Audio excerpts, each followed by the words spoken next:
बेटा ऐसे नहीं, सही से बैठो सोफे पे ऐसे नहीं बैठते बेटा। अरे ऐसे नहीं। आखिर क्यों रो रहे हो इस पागल को? मेरी मानो तो इसे पागल खाने में भेज दो, चैन की सांस तो ले पाएंगे। एक बात बताओ, तुम जब देखो मेरे भाई के पीछे क्यों पड़ी रहती हो? हाँ, क्या बिगाड़ा इसने तुम्हारा? क्या बिगाड़ा है इसने? What do you mean by क्या बिगाड़ा है? अरे इसने तो मेरी पूरी जिंदगी बर्बाद करके रखी है। ना चैन से सोने देता है, ना चैन की सांस लेने देता है। सारी जिंदगी। और तुमसे शादी करके तो मेरी किस्मत ही फूट गई है। देखो बहुत हो गया, अभी एक शब्द भी और बोला ना तो मुझसे बुरा कोई नहीं होगा। मेरी तो किसी को पड़ी नहीं है।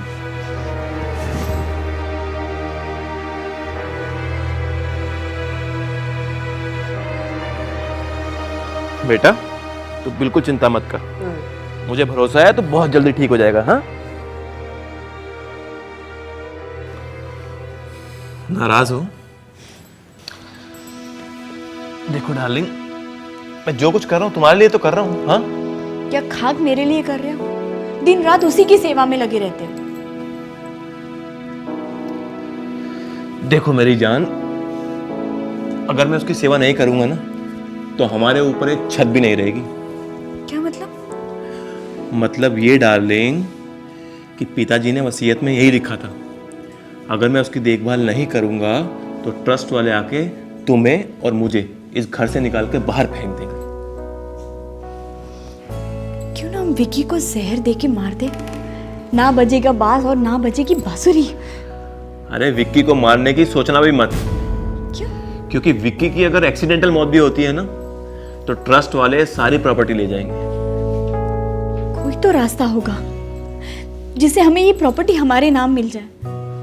बस एक ही रास्ता है कि विक्की ठीक हो जाए। विक्की ठीक कब होगा? और अगर हो भी गया तो वो प्रॉपर्टी हमारे नाम क्यों करेगा? वो ठीक भी होगा और प्रॉपर्टी भी हमारे नाम होगी, मगर आधी। आधी?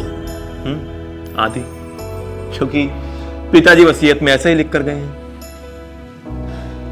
मगर ये ठीक होगा तब ना।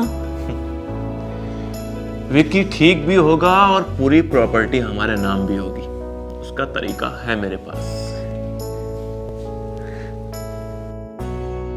सच? बिल्कुल सच।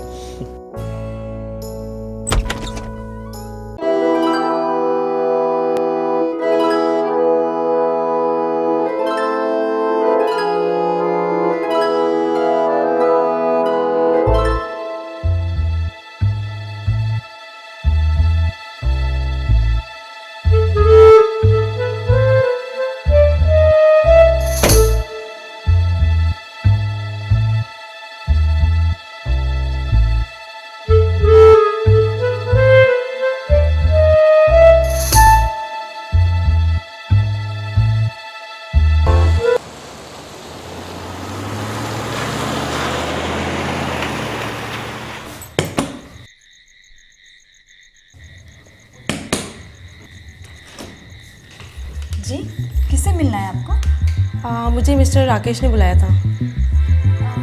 अरे आ गई तुम? अरे रेनू, ये नेहा है, ये विक्की का इलाज करने आई है और जब तक विक्की अच्छा नहीं हो जाता तब तक ये यहीं पे रहेगी। आइए अंदर वो आइए। सब तो ठीक है, पर रेनो रुकेगी कहाँ? डोंट वरी, कमरे चाहे जितने भी हो घर में, मगर मैं रुकूंगी विक्की के रूम में। वो सब तो ठीक है, लेकिन विक्की के रूम में आप कैसे रहेंगी? वैसे ही जैसे कोठे में रहती थी। एनीवे, मैं बहुत थक गई हूँ। जल्दी से बताओ विक्की का रूम कौन सा है? वो सामने वाला। आइए। ओके।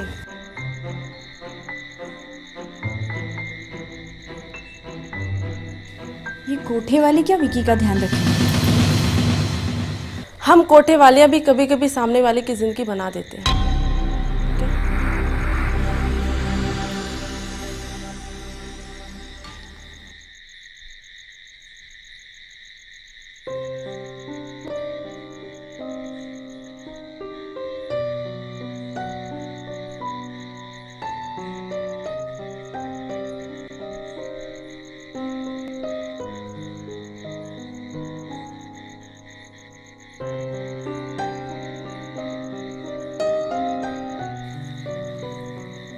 कौन हो तुम? तुम्हारी डॉक्टर। डॉक्टर? डॉक्टर आप मेरा इलाज करेंगे? यस। कैसे करेंगे आप मेरा इलाज?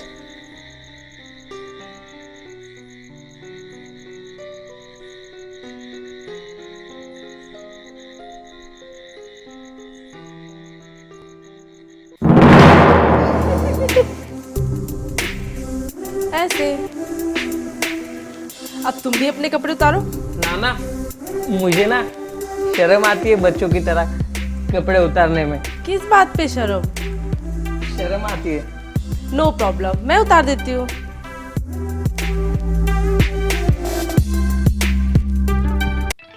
क्या बात है भाई, आज तो बहुत खूबसूरत लग रही है। हाँ, ये तो तुम्हारे प्यार का काम। मैं आप दोनों को एक सरप्राइज देना चाहती हूँ। सरप्राइज? या सरप्राइज। कैसा सरप्राइज? विक्की। विक्की? हाँ। विक्की? भैया मैं ठीक हो गया। अरे वाह, अरे गले लग जा मेरे भाई।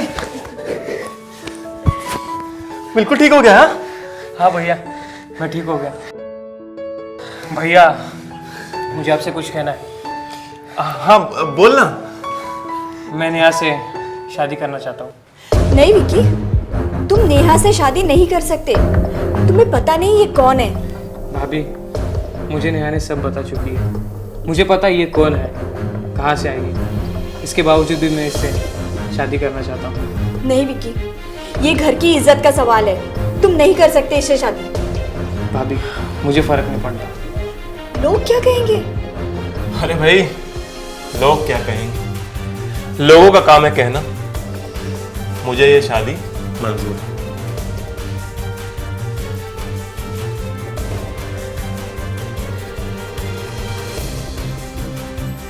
अरे तुम ये क्या कर रहे हो? अगर विकी और नेहा की शादी हो गई तो हमारे हिस्से कुछ भी नहीं आएगा प्रॉपर्टी में से। अरे भाई, जिस प्रॉपर्टी की तुम चिंता कर रही हो ना, और प्रॉपर्टी पहले से ही मेरे नाम। क्या? हाँ, मैंने तुमसे झूठ बोला था ताकि मेरे भाई को कोई तकलीफ ना हो। मरते समय मैंने पिताजी से वादा किया था कि मैं अपने भाई की पूरी देखभाल करूंगा, और मैं चाहता तो तुम्हें तलाक भी दे सकता था, लेकिन मैं तुम्हें भी नहीं छोड़ना चाहता था, और अपने भाई होने का फर्ज भी निभाना चाहता था। सॉरी, मैं पैसों की लालच में अंधी हो गई थी। मुझे माफ कर दो। अरे अरे, कोई बात नहीं। तुम्हें रियलाइज हुआ ना? हाँ, चलो जाओ। विकी, मुझे माफ कर दो। नहीं भाभी, आप माफी मत मांगिए। अरे भाई, मैंने तुम सबके लिए जगह बनाई, अब मेरे लिए भी जगह बनाओ तुम। हाँ, आओ साथ में। हम साथ साथ हैं।